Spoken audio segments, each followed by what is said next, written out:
আসসালামু আলাইকুম, স্বাগত জানাচ্ছি আরটিভি সকালের সংবাদে। আপনাদের সঙ্গে আছি আমি ফারজানা তানি। টানা বৃষ্টি ও উজানের ঢলে দেশের দক্ষিণ পূর্বাঞ্চলের বিভিন্ন জেলা প্লাবিত হয়েছে। এতে পানিবন্দী হয়ে মানবেতর দিন কাটছে কয়েক লাখ মানুষের।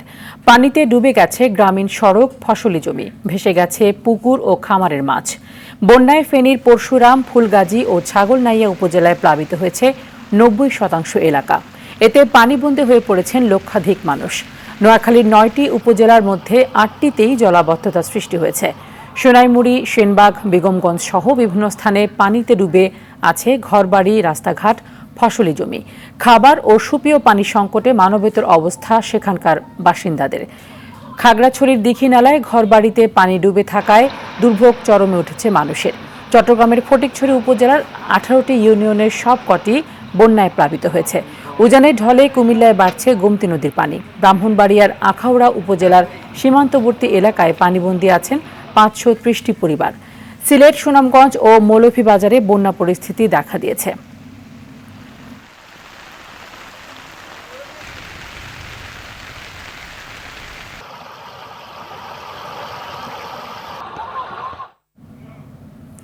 বন্যা পরিস্থিতির খবর জানাতে নোয়াখালী থেকে সরাসরি যুক্ত হচ্ছেন সহকর্মী গিয়াসউদ্দিন রনি। রনি, নোয়াখালীতে পানিবন্দী পরিবারগুলোর কি অবস্থা এবং তাদেরকে সহায়তার জন্য প্রশাসন কোনো রকম উদ্যোগ নিয়েছে কিনা?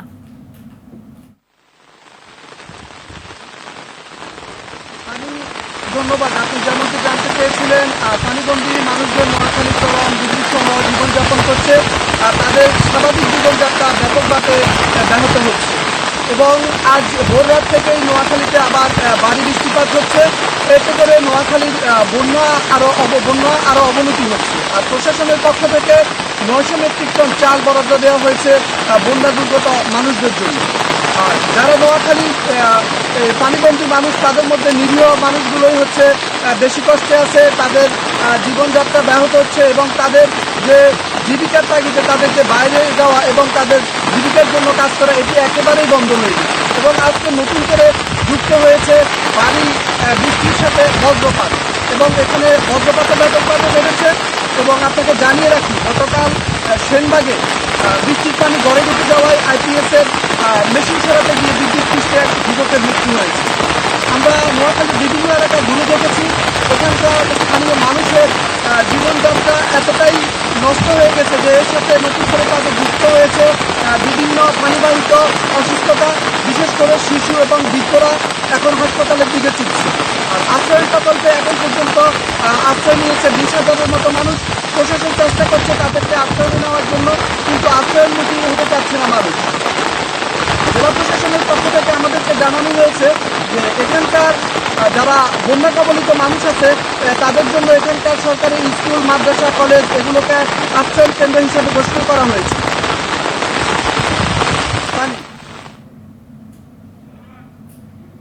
ধন্যবাদ আপনাকে। আমরা এখন চলে যেতে চাই লক্ষ্মীপুরে। সেখানে রয়েছেন আমাদের সহকর্মী পলাশ সাহা, সরাসরি যুক্ত হচ্ছেন তিনি। পলাশ, লক্ষ্মীপুরের বন্যা পরিস্থিতি কেমন এবং প্রশাসনের সাহায্য সহযোগিতা কেমন দেখছেন?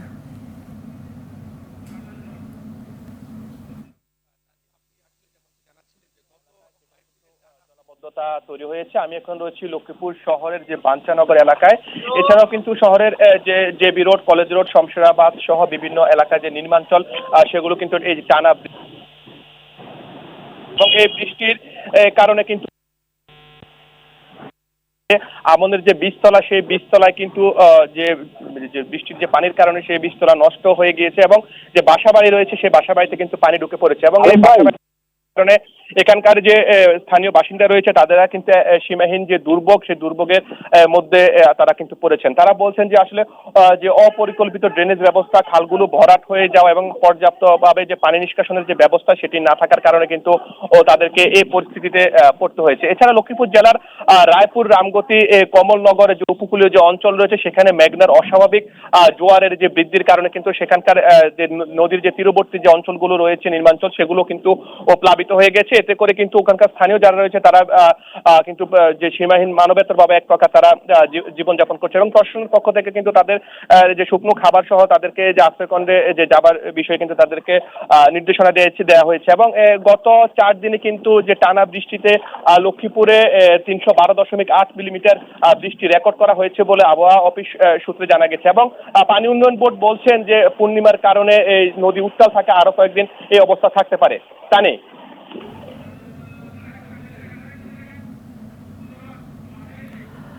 ধন্যবাদ আপনাকে। এদিকে থেমে থেমে রাজধানী ঢাকায় গুঁড়ি গুঁড়ি বৃষ্টি হচ্ছে, এতে দেখা দিয়েছে জনদুর্ভোগ। বিভিন্ন সরকারি ও বেসরকারি অফিসগামী কর্মকর্তা ও কর্মচারীরা বিপাকে পড়েছেন। মিরপুর সহ কোথাও কোথাও জলাবদ্ধতা তৈরি হয়েছে, এতে ভোগান্তি বেড়েছে নগরবাসীর। এদিকে আজও সারাদিন থেমে থেমে বৃষ্টির সম্ভাবনা রয়েছে।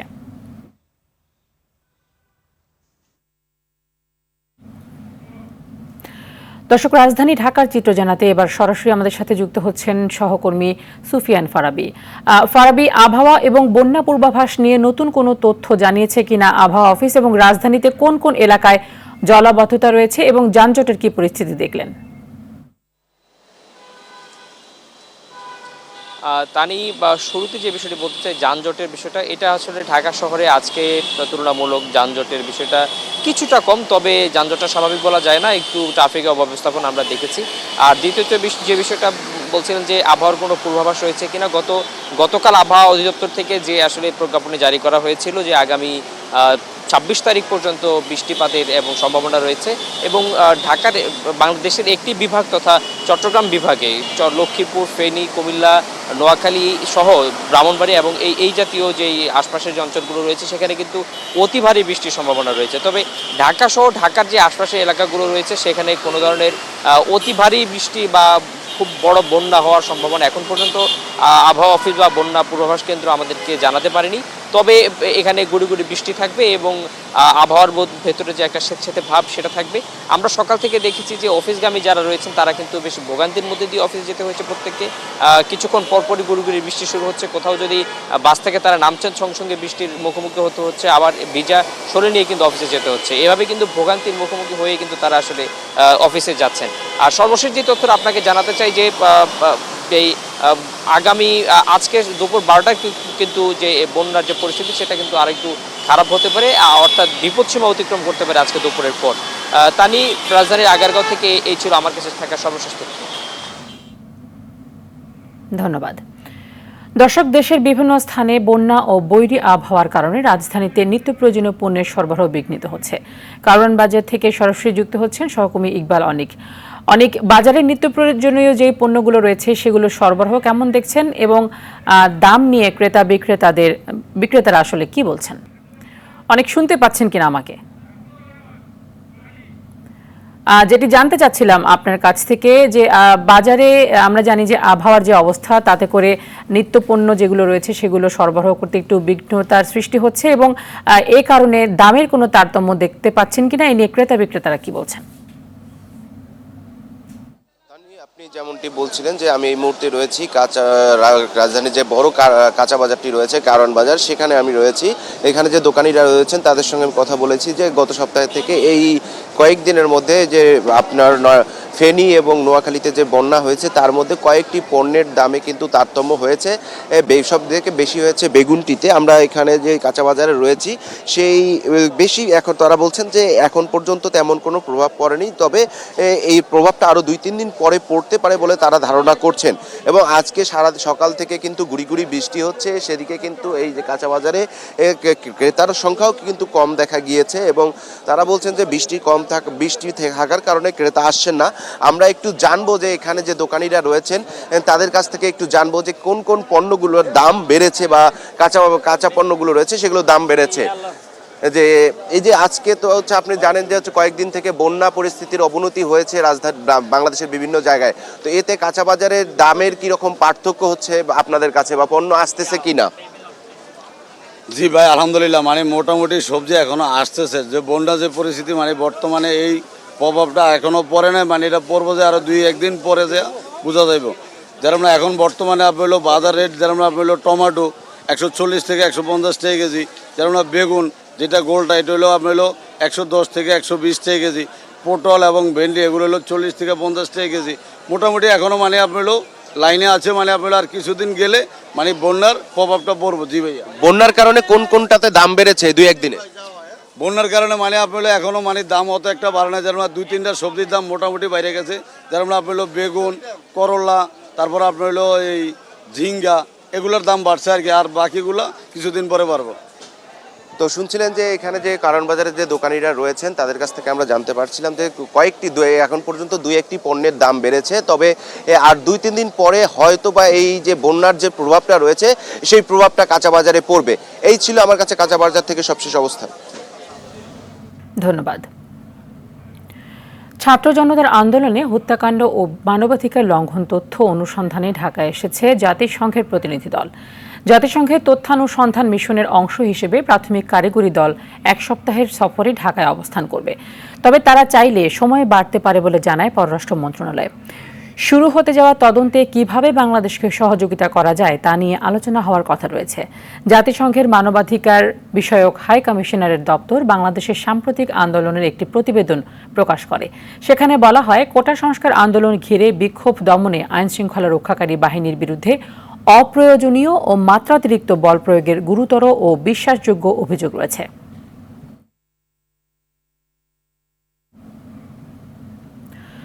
মাথায় গুলিবিদ্ধ হয়ে ঢাকা মেডিকেল কলেজ হাসপাতালের আইসিইউতে এখন জীবন মৃত্যুর সঙ্গে লড়ছেন মাছ বিক্রেতা শাহিনুর বেগম। তার মেয়ে হাফিজা বেগম জানিয়েছেন, বৈষম্য বিরোধী ছাত্র আন্দোলনে 22 জুলাই রাজধানীর যাত্রাবাড়ি এলাকায় গুলিবিদ্ধ হন তার মা। সেই থেকে আর জ্ঞান ফেরেনি তার। সংসারের একমাত্র উপার্জনক্ষম ব্যক্তি হাসপাতালের বিছানায় থাকায় মানবেতর দিন কাটছে পরিবারের। আরও জানাচ্ছেন AR বাদল।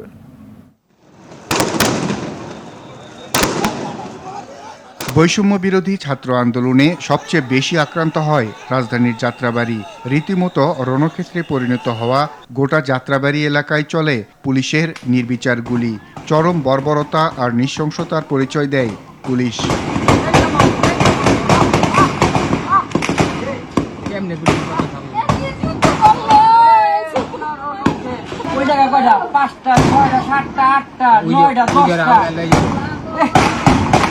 পাঁচ সদস্যের পরিবার, তার উপর ঘরে অসুস্থ স্বামী।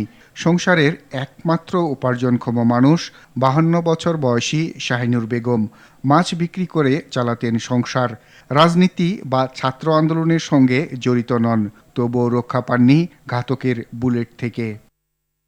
অসহায় পরিবার প্রতিবেদককে জানায়, যাত্রাবাড়িতে আহত হইছে ভাই, পারলে কিছু সহযোগী করেন ভাই, আমরা অনেক গরিব ভাই, আমার মা যাত্রাবাড়িতে কাজ করে ভাই, আমরা অনেক গরিব।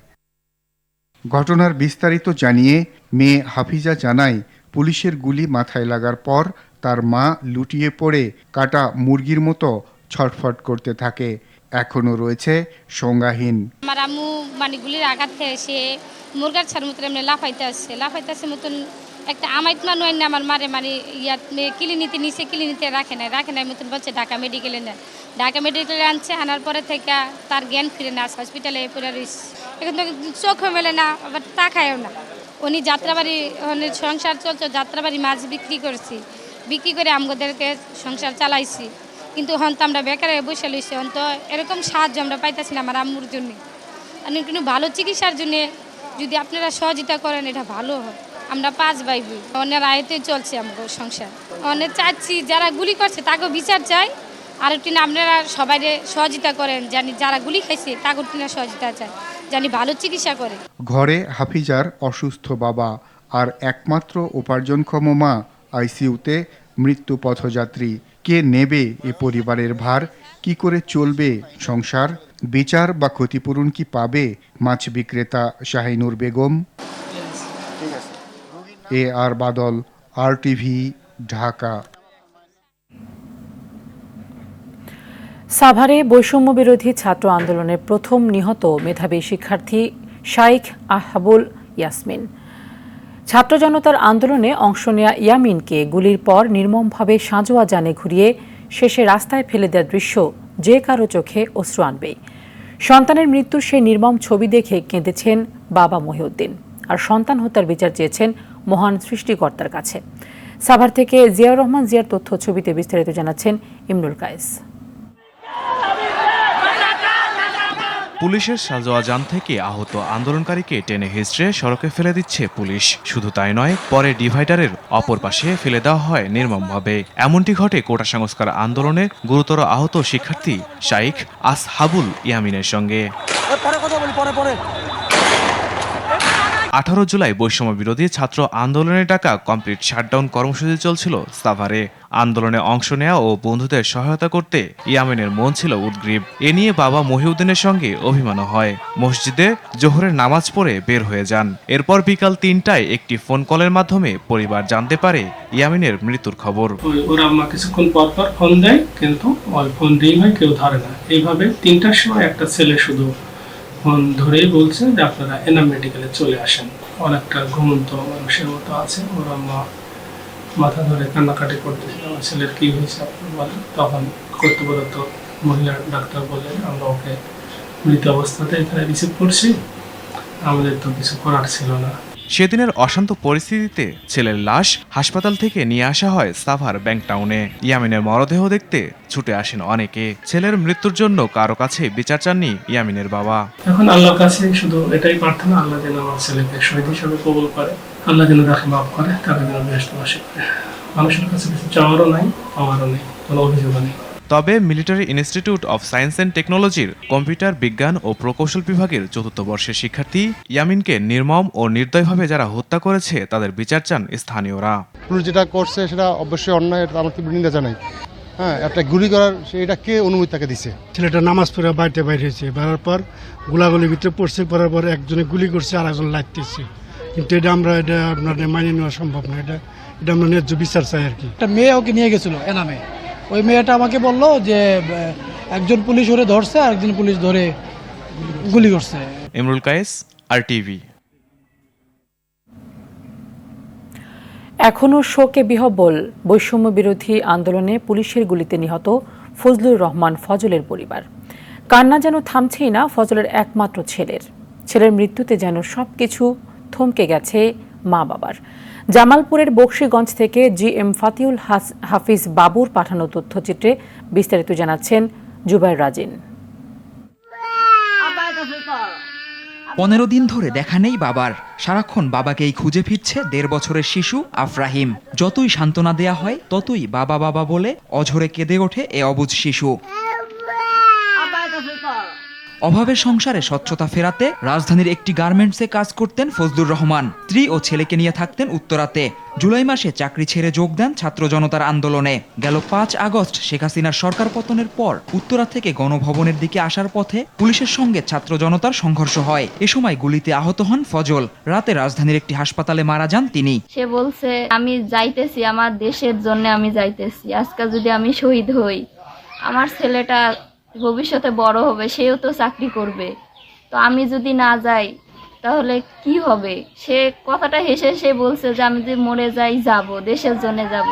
একমাত্র উপার্জনক্ষম ব্যক্তিকে হারিয়ে দিশেহারা পরিবারের সদস্যরা। হত্যাকারীদের শাস্তি চান তারা। আমার ছেলে যা হারাইছে, আমি এটা কি করব?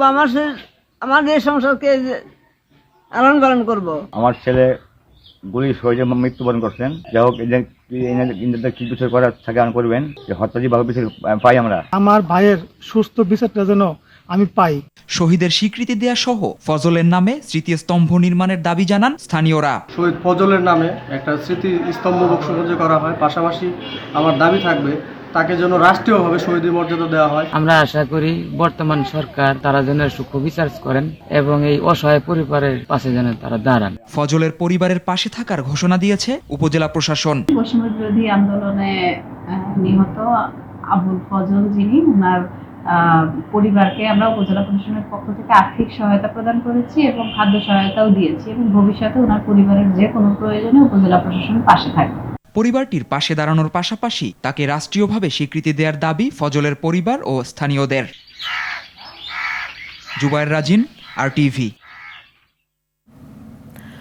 শেখ হাসিনা সরকারের প্রশ্রয়ে সর্বোচ্চ সীমায় দেশের খেলাপি ঋণ। কেন্দ্রীয় ব্যাংকের সবশেষ তথ্যে খেলাপি ঋণের পরিমাণ 1,82,000 কোটি টাকারও বেশি। অবলোপন ও আদালতের স্থিতাদেশ মিলিয়ে যার পরিমাণ প্রায় 5 লাখ কোটি টাকা। বিশ্লেষকরা বলছেন, দুর্নীতিবাজদের একের পর এক সুবিধা প্রদান এবং লালন পালনের কারণেই খেলাপি ঋণের এমন ভয়ঙ্কর চিত্র। বিস্তারিত জানাচ্ছেন সেলিম মালিক। গত জুন মাসে খেলাপি ঋণের সবশেষ আপডেট দেয় বাংলাদেশী ব্যাংক। এতে বলা হয় চলতি বছরের প্রথম 3 মাস অর্থাৎ মার্চ মাস পর্যন্ত খেলাপি ঋণ বেড়েছে প্রায় 36,500 কোটি টাকা। এ সময় মোট খেলাপি ঋণ ঠেকেছে ইতিহাসের সর্বোচ্চ 1,82,000 কোটি, যা মোট বিতরণ করা ঋণের 11.11%। কিভাবে বাড়ল এত খেলাপি ঋণ? ইতিহাস ঘাটলে দেখা মিলে 2001 সালের নভেম্বরে প্রায় 11,500 কোটি টাকার খেলাপি ঋণ মাথায় নিয়ে ডক্টর ফখরুদ্দিন আহমেদ বাংলাদেশ ব্যাংকের গভর্নর নিযুক্ত হন। 2005 সালের এপ্রিল পর্যন্ত প্রায় 4 বছরে খেলাপি ঋণ বাড়ে 6,000 কোটি টাকার কিছু বেশি। এরপর 2005 সালের মে থেকে 2009 সালের এপ্রিল পর্যন্ত ডক্টর সালেউদ্দিন আহমেদ গভর্নর থাকাকালে 4 বছরে খেলাপি ঋণ বাড়ে মাত্র প্রায় 5,000 কোটি টাকা। খেলাপির পরিমাণ দাঁড়ায় 22,480 কোটি টাকায়।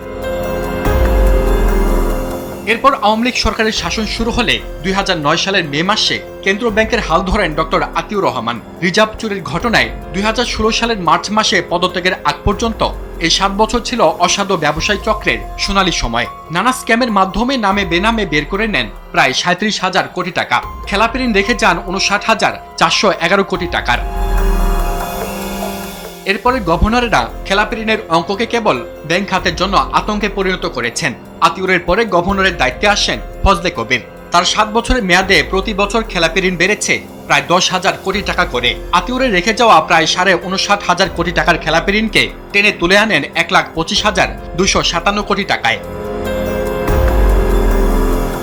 2022 সালের 12 জুলাই কেন্দ্রীয় ব্যাংকের গভর্নর হিসেবে যোগ দেন স্বৈরশাসক শেখ হাসিনার আস্থাভাজন আব্দুর রউফ তালুকদার। গেল 5 আগস্ট শেখ হাসিনা ক্ষমতা ছেড়ে পালিয়ে যাওয়ার আগ পর্যন্ত দায়িত্ব পালন করেন তিনি। তার মেয়াদের খেলাপি ঋণের সবশেষ আপডেট না পাওয়া গেলেও মার্চ মাস পর্যন্ত 21 মাসে আব্দুর রউফ খেলাপি ঋণকে নিয়ে গেছেন অনন্য উচ্চতায়। এ সময় খেলাপি ঋণ বেড়েছে 57,000 কোটি টাকা। চলমান অন্তর্বর্তীকালীন সরকারে বাংলাদেশ ব্যাংকের গভর্নর হিসেবে দায়িত্ব নিয়েছেন প্রখ্যাত অর্থনীতিবিদ ডক্টর আহসান এস মনসুর। দায়িত্ব নিয়ে তিনি জানান, ব্যাংক খাতে সংস্কার আসছে বহুল কাঙ্ক্ষিত ব্যাংকিং কমিশন। ব্যাংকিং কমিশনের কথা আমরা বলছি, খুব দ্রুত সেটাকে আমরা এস্টাবলিশ করার চেষ্টা করব। হয়তো 2-1 সপ্তাহের মধ্যেই আমরা এটা ঘোষণাতে যেতে পারব। চলতি বছরের মার্চ মাস শেষে মোট বিতরণ করা ঋণের পরিমাণ দাঁড়িয়েছে 16,40,000 কোটি টাকায়। সেলিম মালিক, আরটিভি, ঢাকা। দেশের সার্বিক অর্থনৈতিক অবস্থার চিত্র তুলে ধরতে শ্বেতপত্র প্রকাশের উদ্যোগ নিয়েছে অন্তর্বর্তী সরকার। বিশিষ্ট অর্থনীতিবিদ ও বেসরকারি গবেষণা প্রতিষ্ঠান সেন্টার ফর পলিসি ডায়ালগ সিপিডির ফেলো দেবপ্রিয় ভট্টাচার্যকে প্রধান করে একটি কমিটি গঠন করেছে প্রধান উপদেষ্টার কার্যালয়। প্রধান উপদেষ্টার প্রেস উইং বিষয়টি নিশ্চিত করে জানায়, শ্বেতপত্রে অর্থনৈতিক বিষয়ে সরকারের কৌশলগত পদক্ষেপ, জাতিসংঘের টেকসই অভীষ্ট লক্ষ্যমাত্রা বাস্তবায়ন ও স্বল্পোন্নত দেশ থেকে উন্নয়নশীল দেশে উত্তরণে করণীয় ইত্যাদি বিষয়েও প্রতিফলন থাকবে। কমিটি 90 দিনের মধ্যে অন্তর্বর্তী সরকারের প্রধান উপদেষ্টার কাছে সুপারিশ সহ প্রতিবেদন হস্তান্তর করবে। বিগত সরকারের চরম অর্থনৈতিক অব্যবস্থাপনা, দুর্নীতি, অর্থ পাচার ও অপরিমাণদর্শী প্রকল্প গ্রহণের মাধ্যমে দেশি বিদেশি ঋণ গ্রহণ ইত্যাদি কার্যক্রমের কারণে অর্থনৈতিক পরিস্থিতি অত্যন্ত নাজুক হয়ে পড়ে। বৈষম্য বিরোধী ছাত্র আন্দোলনের সময়ে ছাত্র জনতাকে নির্বিচার হত্যাকাণ্ডে জড়িত থাকার দায়ে আওয়ামী লীগকে নিষিদ্ধ করে দলটির নিবন্ধন বাতিল চেয়ে করা রিট আবেদনের উপর আজ হাইকোর্টে শুনানি হওয়ার কথা রয়েছে। বিচারপতি AKM আসাদুজ্জামান ও বিচারপতি মোহাম্মদ মাহবুবুল ইসলামের বেঞ্চে এই শুনানি হতে পারে। এর আগে সোমবার হাইকোর্টের সংশ্লিষ্ট শাখায় মানবাধিকার সংগঠন সারডা সোসাইটির পক্ষে সংগঠনটির নির্বাহী পরিচালক আরিফুর রহমান মুরাদ ভূঁইয়া রিটটি করেন। রিটে দেশ সংস্কারের লক্ষ্যে বর্তমান অন্তর্বর্তীকালীন সরকারের মেয়াদ সর্বনিম্ন 3 বছর চাওয়া হয়েছে। সেই সঙ্গে বিদেশে পাচার করা 11 লাখ কোটি টাকা ফেরত আনতে এবং বিগত আওয়ামী লীগ সরকারের আমলে চুক্তিভিত্তিক নিয়োগ পাওয়া কর্মকর্তাদের বদলি চাওয়া হয়েছে। আন্তর্জাতিক প্রসঙ্গ, ভারতের ত্রিপুরা রাজ্যে ভারী ও টানা বৃষ্টিপাতের ফলে বন্যা পরিস্থিতি ভয়াবহ রূপ ধারণ করেছে। আকস্মিক বন্যায় নিহতের সংখ্যা বেড়ে 10 জনে দাঁড়িয়েছে। রাজ্যের 8টি জেলার 331টি ত্রাণ শিবিরে এখন পর্যন্ত আশ্রয় নিয়েছে 34,000-এরও বেশি মানুষ। ত্রিপুরার বাংলাদেশ ঘেঁষা খোয়াই জেলার প্রশাসন সর্বোচ্চ লাল সতর্কতা জারি করেছে। আগাম সতর্কতা না দিয়েই বাঁধের গেট খুলে দিয়ে বিপাকে ফেলেছে বাংলাদেশকেও। বিস্তারিত রাকিব হাসানের রিপোর্টে। গেল ৭২ ঘন্টা ধরে ত্রিপুরায় টানা ভারী বৃষ্টিপাতের ফলে রাজ্যের বিভিন্ন নদীর পানি ব্যাপকভাবে বৃদ্ধি পেয়েছে। ধলাই, খোয়াই, দক্ষিণ ত্রিপুরা, পশ্চিম ত্রিপুরা, উত্তর ত্রিপুরা এবং ঊনকোটি জেলাগুলোতে নদীর পানি বিপদসীমার উপর দিয়ে প্রবাহিত হচ্ছে। একদিনে পশ্চিম ত্রিপুরা জেলায় ১৮২ মিলিমিটার, ধলাই জেলায় ১৫৭.৬০ মিলিমিটার ও গোমতী জেলায় ১৫৩.১০ মিলিমিটার বৃষ্টিপাত হয়েছে। এতে বিভিন্ন জেলায় বাড়িঘর ও ফসলের ব্যাপক ক্ষয়ক্ষতি হয়েছে। বিশেষ করে গোমতী ও ঊনকোটি জেলা সবচেয়ে বেশি ক্ষতিগ্রস্ত হয়েছে। কোনো রকম আগাম সতর্কতা ছাড়াই ত্রিপুরা রাজ্যে গোমতী নদীর উৎপত্তি স্থল ভারতের ডম্বুরা লেকের বাঁধ খুলে দিয়েছে ভারত। এতে উজানের পানি ত্রিপুরার বিভিন্ন জনপদ ভাসিয়ে হুহু করে ঢুকছে বাংলাদেশে। বন্যার পরিস্থিতি তীব্র আকার ধারণ করেছে বাংলাদেশের ফেনী, নোয়াখালী ও কুমিল্লা অঞ্চলে।